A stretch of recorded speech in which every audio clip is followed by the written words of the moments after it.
It's our first mock draft tracker of the year, brought to you by Crestron. John Schmelk, Paul Dottino with you. The path to the draft has begun, and we're going to start at the quarterback position. Danny Kelly, his most recent mock draft for The Ringer, had the Giants selecting Cam Ward out of the University of Miami. Paul, he's a 5-year starter in college. First 2 years at minuscule Incarnate Word, then 2 at Washington State before his final transfer year here in Miami, where he was dominant, over 4,000 passing yards, 39 touchdowns, 7 interceptions. The production is truly unbelievable, John. If you just go back through his last 3 years coming into the pros, you're talking about combined over 11,000 yards and a touchdown-interception ratio of well over 3-1. What coach wouldn't like that? Now let's head over to Trevor Sycamore from Pro Football Focus. He is the Giants selecting Deion Sanders' son, Shedeur, out of Colorado. He spent 2 years at Colorado, also 2 years at Jackson State previous to that, Paul.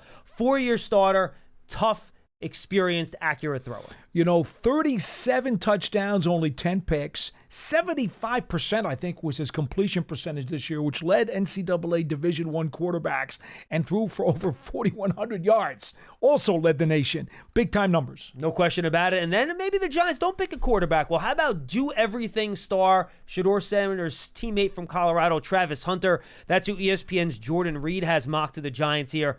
And, Paul, I'm going to put the stats aside and just give you snap counts.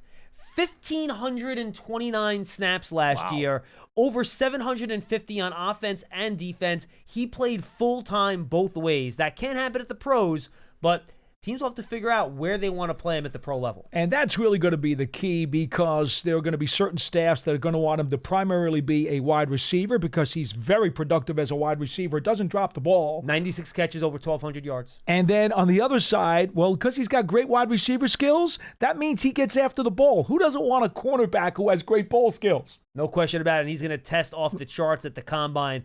Interesting players for the Giants to consider at 3. We'll track that throughout the year, as well as who the Giants might pick at the top of rounds 2 and 3 and beyond. Stay tuned. We'll continue to do this throughout the offseason. And if you like the draft, check out our Draft Season podcast. We talk draft all the time. Tony Pauline and I find it on the Giants app or at giants.com/podcast. We'll see you next time.